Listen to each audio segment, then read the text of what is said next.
Indo-British Advanced Pain Clinic, Noppimayam Surgery Duram. For appointments 9155 15563.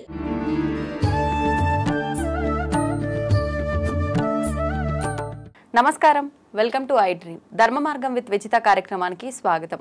అయితే కార్తీక మాసంలో వచ్చే కార్తీక పౌర్ణమితో సమానమైన కార్తీక సోమవారాలు మామూలుగానే చాలా విశిష్టమైనవి. ఇంతటి విశిష్టమైన కార్తీక సోమవారాల్లో మరీ ప్రత్యేకమైన సోమవారం ఒకటి ఉంది. కార్తీక పౌర్ణమి రోజు ఏదైతే విశేషం కలిగి ఉందో అంతే విశేషం కలిగి ఉన్న ఒక సోమవారం అనేది ఉంది అని చెప్పి గురుగారు లాస్ట్ టైం వీడియోలో మనకు చెప్పడం జరిగింది. అయితే ఆ విశేషమైన సోమవారం 3వ సోమవారం అని ఇప్పుడే చెప్పారు. ఆ సోమవారం విశిష్టత ఏంటి, ఆ సోమవారం కనుక మనం ఎటువంటి విధి విధానాలు ఆచరిస్తే ఆ సోమవారం మనం ఆ దేవుడి అనుగ్రహం పొందవచ్చు, ఇలాంటి మరిన్ని విషయాలు ఇప్పుడు గురుగారితో మాట్లాడి తెలుసుకుందాం. ప్రస్తుతం నాతో పాటు ఉన్నారు ప్రముఖ జ్యోతిష పండితులు నందిబట్ల శ్రీహరి శర్మ గారు. ఇప్పుడు వారితో మాట్లాడేద్దాం. నమస్కారం గురుగారు. వాగర్థావివ సంపృక్తౌ వాగర్థ ప్రతిపత్తయే జగతః పితరౌ వందే పార్వతీ పరమేశ్వరౌ. సదాశివసమారంభాం శంకరాచార్య మధ్యమాం అస్మదాచార్య పర్యంతం వందే గురు పరంపరాం. ఆదిత్యాయ చ సోమాయ మంగళాయ బుధాయ చ గురుశుక్ర శనిభ్యశ్చ రాహవే కేతవే నమః. శృంగేరి జగద్గురు పీఠాధిపతులకి కంచి పీఠాధిపతులకి నమస్కారములు తెలియజేసుకుంటూ కార్యక్రమాన్ని ప్రారంభిద్దాం. గురుగారు, కార్తీక సోమవారాలు చాలా ప్రత్యేకమైనవి. అందులో మరీ ముఖ్యమైన సోమవారం కార్తీక మాసంలో వచ్చే 3వ సోమవారం అని. మనం మామూలుగా కార్తీక పౌర్ణమి అనగానే చాలా విశిష్టమైన రోజుగా ఆ రోజు ఉపవాసం ఉండి విధి విధానాలని ఆచరిస్తూ ఉంటాము. అయితే ఆ రోజు చేస్తే ఎటువంటి ఫలితం వస్తుందో అదే విధంగా ఈ 3వ సోమవారం కూడా మనం విధి విధానాలు ఆచరించి ఆ పూజ కనుక చేస్తే అదే రకమైన ఫలితం పొందవచ్చు అని చెప్పారు కదా. మన ప్రేక్షకులందరి కోసం కూడా ఆ విధానాన్ని తెలియజేయండి గురుగారు.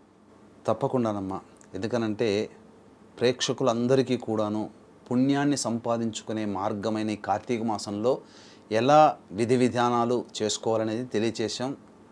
ప్రేక్షకులందరికీ కూడా నమస్సుమాంజలులు చక్కగా ఆదరిస్తున్నారు. మీ అందరి కోసమై ప్రత్యేకించి శివానుగ్రహం అతి త్వరగా కలగడం కోసం ఈ 3వ కార్తీక సోమవారానికి ప్రత్యేకమైన విశిష్టత ఉందమ్మా. ఈ విశిష్టత ప్రభావం వలన శివ కుటుంబాన్ని పూర్తిగా ఆరాధన చేసిన ఫలితం ఈ యొక్క కార్తీక సోమవారం. ఏ సోమవారం అనేది కూడా తెలియచేస్తాను.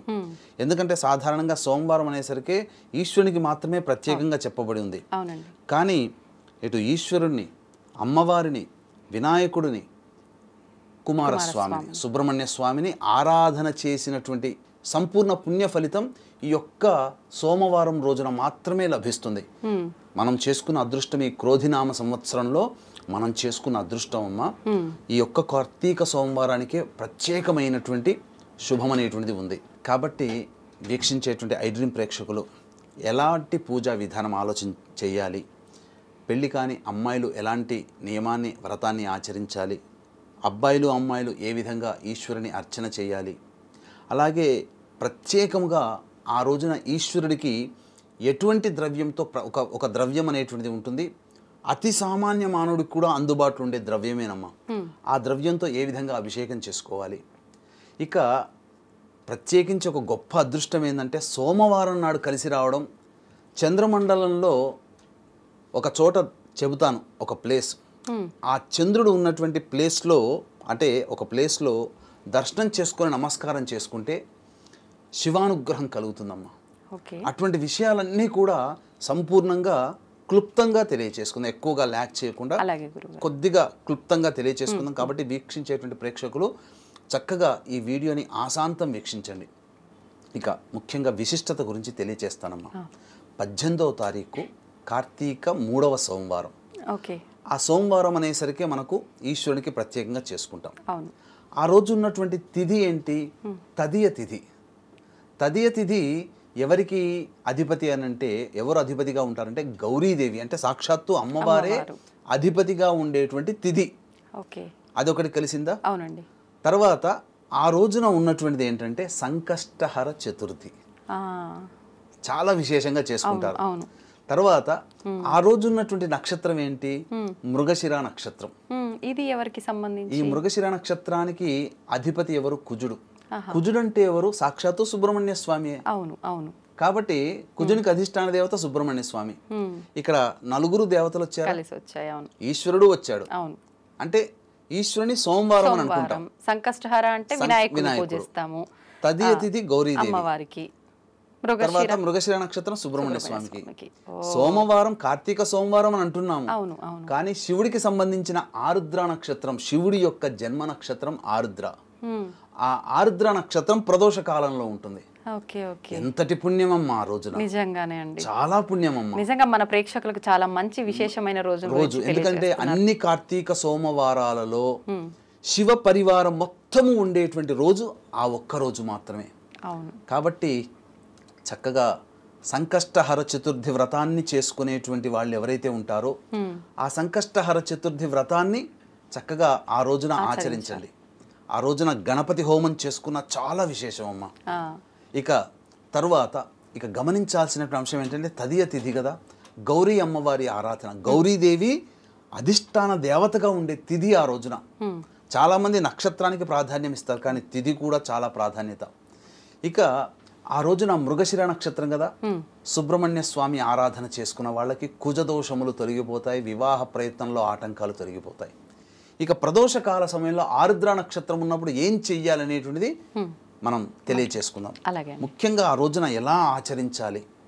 పొద్దున్నే బ్రహ్మముహూర్త కాలంలో 3 గంటలకల్లా లేచి కాలకృత్యాదులు తీర్చుకొని 4 గంటలకల్లా చక్కగా ఆ పూజా మందిరాన్ని శుభ్రపరచుకొని శివ పరివారం ఉన్నటువంటి చిత్రపటం, అంటే అమ్మవారు, ఈశ్వరుడు, వినాయకుడు, సుబ్రహ్మణ్య స్వామి వాహనములు ఉన్నటువంటి శివ కుటుంబ పరివారం ఉన్న చిత్రపటం ఉంటుంది. ఆ చిత్రపటానికి మల్లెపూలమాల కానీ అలాగే గన్నేరు పూలమాల కానీ వేసి చక్కగా ఆవు నేతితో దీపారాధన చేసి, ఆ యొక్క వీలుంటే ఇంట్లో అభిషేకం చేసుకోగలిగే ఉంటే శివలింగానికి శివాయ నమః అనుకుంటూ అభిషేకం చేసుకోండి. లేని వాళ్ళు ఇబ్బంది పడాల్సిన అవసరం లేదు. ఎటువంటి ద్రవ్యాలతో చేసుకోవచ్చు అభిషేకం? అభిషేకం గనక చేసుకోదలిస్తే వివాహం కావాల్సినటువంటి అబ్బాయిలు అమ్మాయిలు చేసుకోగలిగితే పటిక బెల్లంని కొద్దిగా దంచితే పొడి అవుతుంది. ఆ పొడిని కలిపిన నీటితో అభిషేకం చేసుకుంటే, గన్నేరు పూలతో అర్చన చేసుకుంటే తొందరగా వివాహం అవుతుంది, వివాహ సమస్యలు తొలగిపోతాయి. ఇక ఉద్యోగం కోసం ఆరాటపడేటువంటి వాళ్ళు, ఉద్యోగం అభివృద్ధి, ఉద్యోగం మార్పు కావాలనుకునే వాళ్ళు చెరుకు రసంతో ఈశ్వరుడికి అభిషేకం చేసుకోవాలి. ఆరోగ్యం కోసం పాటుపడేటువంటి వాళ్ళు నేతితో, శుద్ధమైన ఆవు నేతితో అభిషేకం చేసుకోవాలి. అలాగే ప్రతిదీ కూడాను సమస్యలుగా ఉన్నటువంటి వాళ్ళకి వివిధ దూర్వాంకురములతో కలిపిన నీటితో అభిషేకం చేసుకోవాలి. ఇలా వివిధ ద్రవ్యములతో అభిషేకం చేసుకోవచ్చు. అభిషేకం చేసుకునే శక్తి ఉంటే చేసుకోండి, లేదా కనీసం ఆ రోజున ఆ 4 గంటలకల్లా శివ సహస్రనామ పారాయణం, అలాగే గౌరీ సహస్రనామం లేదా దుర్గా సహస్రనామ పారాయణం చేయండి. తర్వాత గణేష అష్టోత్తరం 3 సార్లు, తర్వాత ఈ సుబ్రహ్మణ్య అష్టోత్తరం 3 సార్లు పారాయణం చేయండి. నైవేద్యంగా వడపప్పు, పానకం కానీ ఏదైనా కానీ ఈశ్వరునికి సంబంధించి ఇష్టమైనటువంటి ద్రవ్యములు, పొంగలి నైవేద్యం, చక్కెర పొంగలి నైవేద్యం ఇలా చేయవచ్చు. తర్వాత సూర్యోదయం అవుతున్నటువంటి సందర్భంలో సూర్యుడికి ఒకసారి నమస్కారం చేసుకొని సూర్యాష్టకం 6 సార్లు పారాయణం చేసి, ఆ సూర్యోదయం అయ్యే సందర్భంలో తులసి చెట్టు దగ్గర చక్కగా అష్టదళ పద్మం వేసి అక్కడ తులసి చెట్టు దగ్గర ఆవు నేతితో దీపారాధన చేసుకోవాలి. ఇక వెంబడే శివాలయానికి చేరుకోవాలి. శివాలయంలో అమ్మవారు ఉంటారు, ఈశ్వరుడు ఉంటాడు, వినాయకుడు ఉంటాడు, సుబ్రహ్మణ్య స్వామి ఉంటాడు, నవగ్రహాలు కూడా ఉంటాయి. ముందుగా నవగ్రహాల చుట్టూ శివాయ నమః అంటూ 27 ప్రదక్షిణలు చేసి, వీలైతే తైలాభిషేకం, శక్తి ఉంటేనే, ఇవన్నీ శక్తి ఉంటేనే చేయండి. తైలాభిషేకం శనీశ్వరునికి చేసుకోవచ్చు. తదనంతరం శివాలయానికి చేరుకొని ముందుగా సంకష్టహర చతుర్థి కదమ్మా, అవునండి, ఆ రోజున గరికతో గణపతికి అష్టోత్తర పూజ చేయండి. వీలైతే ఆ దేవాలయంలో ఆ రోజు గణపతి హోమం చేస్తే గణపతి హోమం చేసుకోండి. ఇక తదనంతరం సుబ్రహ్మణ్య స్వామికి కూడాను ఆవు పాలు, ఆవు నెయ్యి, తేనె, వీటితో ఆ సుబ్రహ్మణ్య స్వామికి ఆ మృగశిర నక్షత్రం మధ్యాహ్నం 3:57 వరకు ఉంటుంది. కాబట్టి మృగశిర నక్షత్రం ఉన్నటువంటి ఆ కార్తీక సోమవారం రోజున సుబ్రహ్మణ్య స్వామికి ఆవు పాలు, ఆవు నెయ్యి, తేనె ఈ 3టితో అభిషేకం జరిపించి చలివిడి నైవేద్యంగా పెట్టండి. ఇక తరువాత ఈశ్వరుడికి పంచామృతాలతో అభిషేకం జరిపించి చక్కగా బిల్వ దళములతో అర్చన చేసుకో. అర్చన వరకు ఈశ్వరునికి సాయంకాలం వరకు టైం ఇవ్వండి. తర్వాత అమ్మవారికి కూడా అభిషేకం జరిపించుకొని, వీలైతేనే అభిషేకం జరిపించుకొని చక్కగా చక్కెర పొంగలి నైవేద్యంగా పెట్టండి.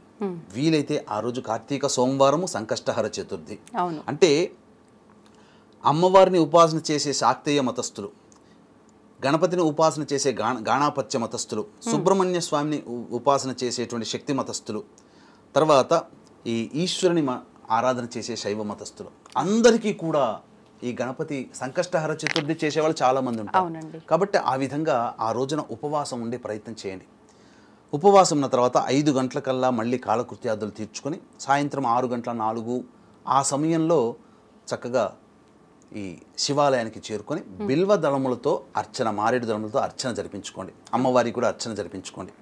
ఆ ప్రదోషకాల సమయం 6 గంటల 4 నిమిషాల నుంచి 7 గంటల వరకు ప్రదోషకాలం అమ్మ. ఆ సమయంలో 720 ఒత్తులతో ఆ స్వామి సన్నిధిలో దీపారాధన చేయాలి. ఇక సాయంకాలం సమయంలో విశేష ద్రవ్యం ఒకటి ఉంటుంది, ఆ ద్రవ్యంతో అభిషేకం చేసుకోవాలి. అలాగే ఒక ఆకాశంలో ఒక చోటు ఉంటుంది, ఆ చోటునికి చూసుకొని ఆ చోటుకి నమస్కారం చేసుకుంటే శివానుగ్రహం కలుగుతుందని చెప్పాను కదా. ఇప్పుడు వివరాలు తెలియజేస్తాను. గురుగారు, ఇప్పుడు కార్తీక పౌర్ణమి రోజు ఈ 720 ఒత్తులు వెలిగిస్తారు కదా, ఎలాగో మళ్ళీ సోమవారం రోజు కూడా వెలిగించాల్సిందేనా? వెలిగించుకుంటే చాలా విశేషం. ఎందుకంటే మూడవ కార్తీక సోమవారం మళ్ళీ ఆ ప్రదోషకాల సమయానికి వచ్చేసేస్తుంది ఒక నక్షత్రం, శివుడి నక్షత్రం అయినటువంటి ఆరుద్ర నక్షత్రం వస్తుంది.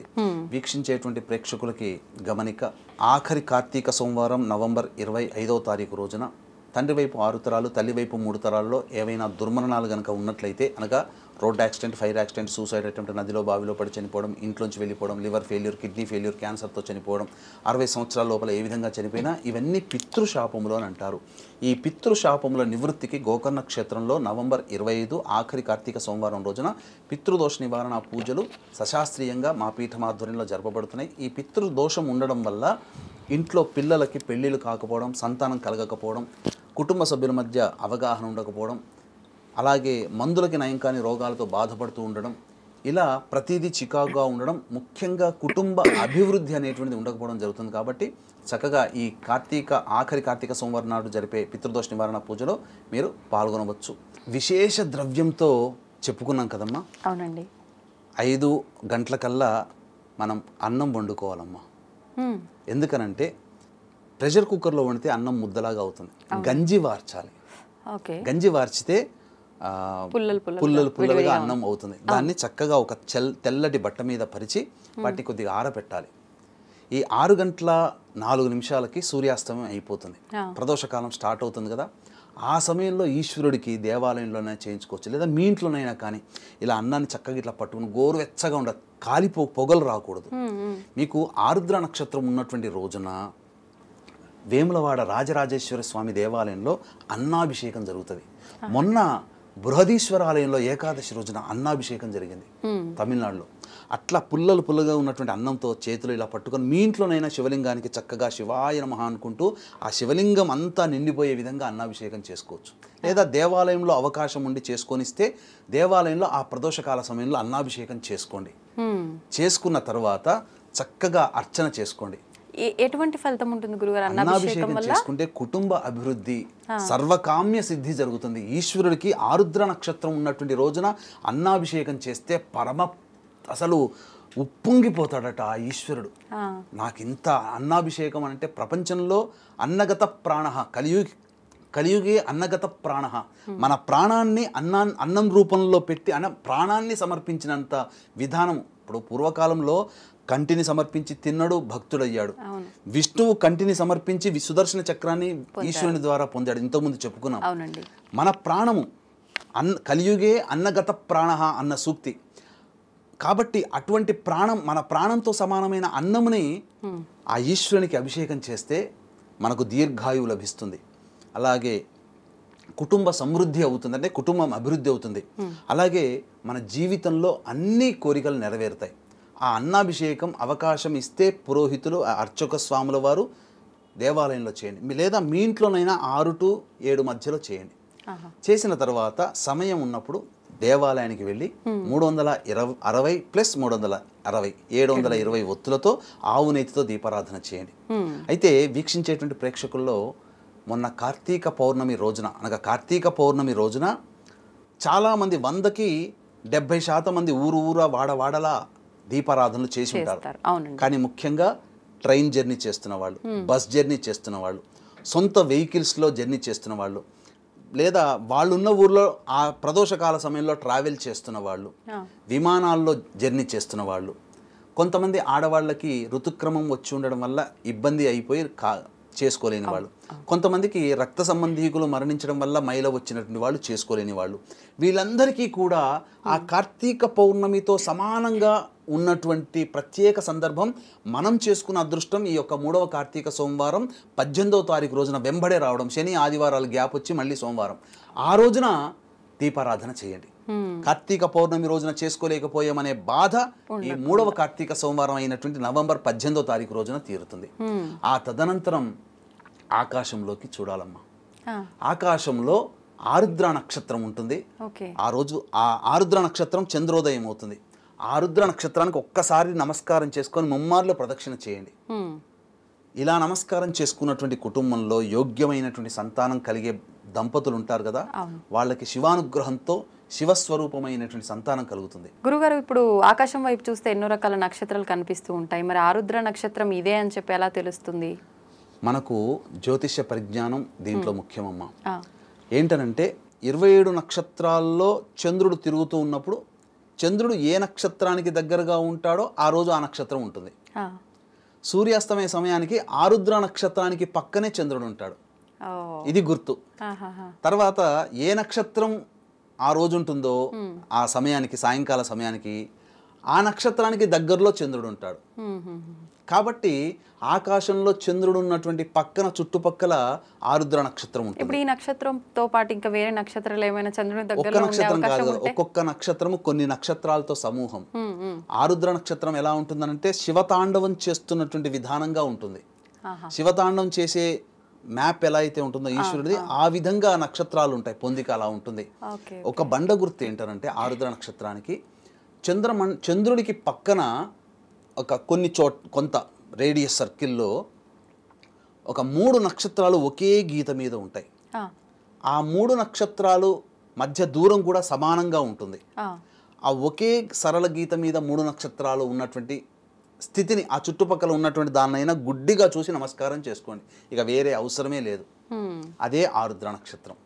అంటే 3 నక్షత్రాలు కాదు, శివన్ తాండవమూర్తి ఉన్నటువంటి, నటరాజమూర్తి ఉన్నటువంటి స్వరూపముగా నక్షత్రాల కలయిక అలా ఉంటుంది, పొందిక. కానీ ఒక 3 నక్షత్రం, అందులో 3 నక్షత్రాలు కూడా ఉంటాయి. ఆ 3 నక్షత్రాలు ఒకే సరళ రేఖ మీద ఉంటాయి. ఆ ఉన్నదాన్ని గుర్తించి నమస్కారం చేసుకున్న ఈశ్వరుడు కటాక్షిస్తాడు. ఈశ్వరుని కటాక్షంలో మనకు, ఆ కటాక్షంలో 1,00,00,000 వంతులో 10 కోట్ల వంతు మన మీద పడ్డా మనం ఆనందంగా, మన కుటుంబము ప్రశాంతంగా జీవించగలుగుతాం. ఇక శివానుగ్రహం ఉన్నట్టయితే ఇక మనకు తిరుగులేదమ్మా. ఈ శివానుగ్రహం కోసమే ఎంతో మంది పరితపిస్తుంటారు. కలియుగంలో చేసుకున్న మనం జన్మించడం పుణ్యం. అతి శీఘ్రంగా శివానుగ్రహం కలుగుతుంది. కాబట్టి ఈ చెప్పినటువంటి విధంగా ఆరాధన చేయండి. ఇక వివాహం కావాల్సినటువంటి అమ్మాయిలు ఎవరైతే ఉంటారో, మృగశిర నక్షత్రం సోమవారం అయింది కాబట్టి ఉదయాన్నే కాత్యాయని వ్రతం, ఎందుకంటే తదియ తిథి కూడా వచ్చింది ఆ రోజున. కుజునికి సంబంధించినటువంటి కుజదోషం ఉన్నటువంటి అమ్మాయిలకి చక్కటి భర్త రావాలనే ఉద్దేశంతో మృగశిర నక్షత్రం కూడా ఉంది, కుజ నక్షత్రం. ఆ రోజున కాత్యాయని వ్రతం చేయండి. ఎందుకంటే కాత్యాయని వ్రతానికి అధిపతి మళ్ళీ అమ్మవారే, గౌరీ అమ్మవారే. తదియ తిథికి కూడా గౌరీదేవి అధిష్టాన దేవత.